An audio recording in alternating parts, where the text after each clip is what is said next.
안녕하세요. 오늘도 사연 살롱을 찾아주셔서 감사합니다. 이야기의 시작은 17년 전 아빠에게 내연녀가 있다는 사실을 알게 되었을 때부터였어요. 저와 남동생은 그때 아빠한테 뭔가가 있다고 농담처럼 말하긴 했었어요. 아마도 아빠가 밖에서 미쓰긴 만나고 다니는 것 같다고 하면서요. 아빠는 당연히 가정에 소홀했죠. 시도 때도 없이 모임, 워크숍 등등. 저나 제 동생은 어렸을 때부터 아빠랑 놀아본 기억이 별로 없어요. 우리 가족은 나몰라라 내팽개치고 새벽까지 놀다 오기 일쑤였죠. 분명 회사에서 휴가가 나올 텐데 휴가도 한 번 안 갔어요. 화이트데이 같은 날엔 회사를 핑계로 누구를 만나는지 외박하고 다녔고요. 그때는 아빠가 바쁜 줄로만 알았어요. 반신반의했어요. 그러다 어느 날 우연히 제가 아빠 폰을 몰래 보게 됐어요. 네, 문자도 봤어요. 우연이라고 하지만 직감 같은 거였겠죠. 몇 개의 수상한 문자가 있었어요. 그 중에서 중성적인 이름의 상대의 문자를 눌렀는데 손이 벌벌 떨리더라고요. 자기야 잘 자 내일 봐. 나도 자기 너무너무 사랑해. 그리고 식구들한테 안 걸리게 항상 조심하고.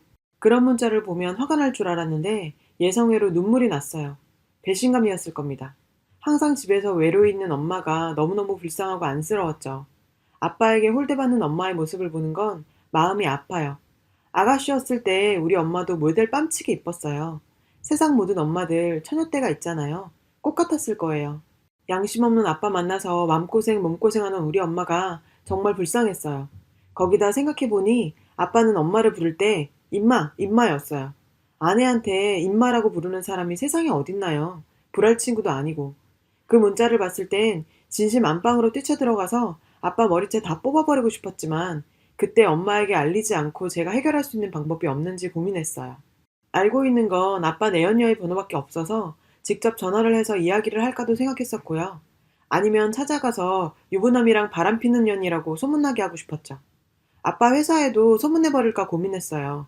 사실 실직해도 상관없었으니까요. 하지만 우리 엄마를 생각하면 그렇게 하는 제 행동이 상처가 될까봐 당시엔 이러지도 저러지도 못했습니다. 일이 이렇게 되려고 한 건지 문자를 보고 며칠이 지난 어느 날 저녁에 아빠에게 전화가 왔어요. 엄마가 전화를 안 받아서 그런다며 중요한 술자리가 있어서 오늘 늦게 들어가니까 그렇게 알라고 했어요. 전화를 끊으려고 하는데 수화기 너머로 모르는 여자 목소리가 들렸는데 직감적으로 뭔가 이상하다고 생각해서 녹음 버튼을 누르고 가만히 숨죽이고 기다렸어요. 아니나 다를까 아빠와 어떤 여자의 목소리가 들렸어요. 무슨 기념일 계산하면서 4월에 연락처 주고받고 5월부터 즐겼다나? 그게 아빠와 내연녀 둘이 얘기하는 거 처음 듣게 된 거였어요. 지들끼리 히히닥거리는 소리가 들리더라고요. 이 모텔은 커피가 어쩌고저쩌고 하면서. 좀 길게 이런 얘기를 하면서 저번에 야근 뻥치고 모텔 갔다가 그 여자 데려다주고 시간 맞춰 집에 들어가는 게 너무 힘들었다. 뭐 그런 얘기였어요.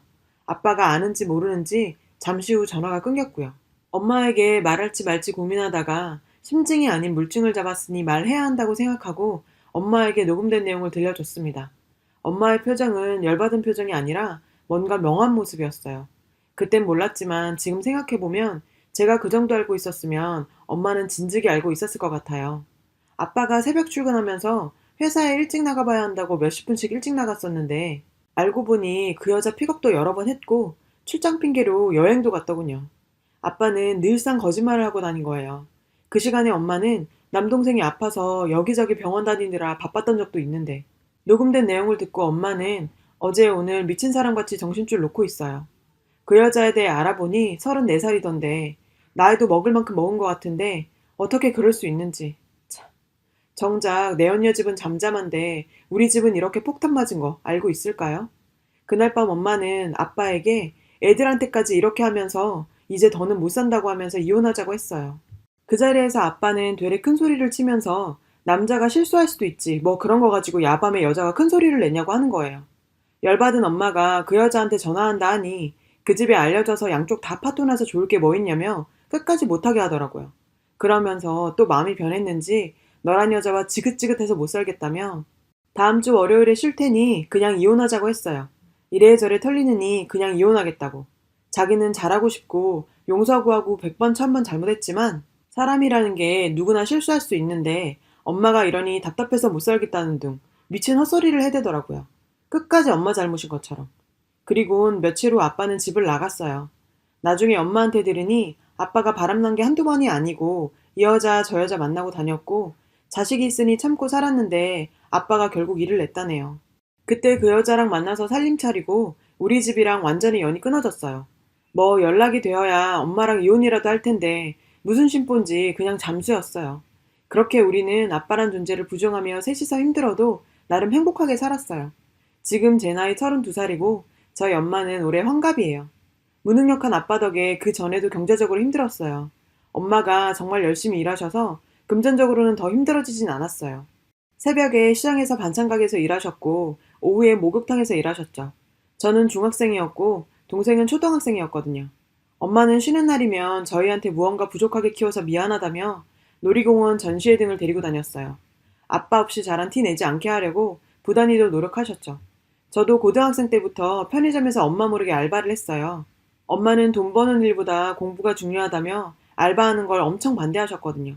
그래도 제 입장에선 제 용돈은 제가 벌어야 한다고 생각했어요. 외할머니와 외할아버지가 자주 오셨는데 돈도 주시고 살림살이도 많이 도와주셨죠. 저와 동생 대학에 입학했을 때부터는 친할아버지가 등록금을 조금씩 도와주셨어요. 가끔 오시면 엄마에게 미안하다고 하시면서 봉투를 놓고 가시기도 했고요.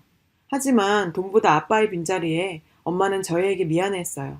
그럴 때마다 전 엄마가 잘못한 거 하나도 없어. 엄마는 단지 아빠란 사람 만나 결혼한 거. 그저 운이 없었을 뿐이야. 그런 아빠와 계속 같이 사느니 차라리 없는 지금이 더 행복해. 아빠 없어도 나와 동생, 엄마가 너무너무 잘 키우고 있고 엄마 고생한 거 우리도 알고 하늘도 알 거야. 그러니까 우리한테 미안한 생각 하지 마. 라고 했어요. 엄마는 언제나 우리를 위해 최선을 다하고 있다고 말씀드렸지만 그게 엄마한테 위로가 됐을까요? 한많은 세월 묵묵히 힘들게 저희를 키워주신 엄마였어요. 그렇게 힘든 엄마의 마음을 어루만지기엔 엄마의 상처가 깊었던 것 같아요. 그렇게 아빠를 잊은 채 살고 있었는데 어느 날 집 나간 아빠의 내연녀가 찾아왔어요. 우리 집은 어떻게 알고 찾아온 건지 모르지만 내연녀가 엄마를 만나서 한다는 소리가 네 남편 지금 신장 이식을 안 하면 죽으니 당장 니네 가족이 나서서 검사 좀 받고 이식을 해달라고 하네요. 아, 이 미친 여자가 드디어 미친 소리를 하는구나 생각하는데 엄마가 당장 집에서 나가라고 했어요. 그랬더니 네 남편 살려주려고 왔는데 왜 자기를 이런 취급하냐며 되레 큰 소리를 치는 겁니다. 결국 제가 나서서 야, 이 땡땡년아, 당장 안 나가면 경찰 부를 거야. 남의 가정 파탄낸 더러운 게 어디 와서 행패야? 네 남편? 그래, 너 말 한 번 잘했다. 우리 아빠인 거 몰랐냐? 모르고 달려들었어? 그 사람이 아파. 세상 공평하네. 그런 인간 죽어야지. 그럼 살아? 너도 마찬가지야, 이년아. 살려달라고 빌어도 모자를 파네. 어디 와서 이 짓거리야? 꺼져! 라고 소리를 고래고래 질렀어요. 그런데 그 여자가 했던 말이 가관이었어요. 엄마한테 이식 안 해주고 저리 병들고 돈도 많이 들어가면 그냥 엄마 보고 데리고 가라는 거예요. 너네 이혼도 안 했고 법적으로 자기는 남이라면서 떠들어댔어요. 정말 입이라도 찍고 싶어서 저도 모르게 그 여자 머리채를 잡아 끌었어요. 세상 있는 욕 없는 욕 다 하면서 머리채를 흔들었죠. 이게 그냥 보내라고 했더니. 그리고 내동댕이 쳤어요. 그 여자가 떨어뜨린 핸드폰을 들어 아빠 번호를 찾았어요. 아빠 이름 두 글자가 딱 쓰여 있네요. 바로 전화를 걸었더니 몇 번 눌리고 받대요.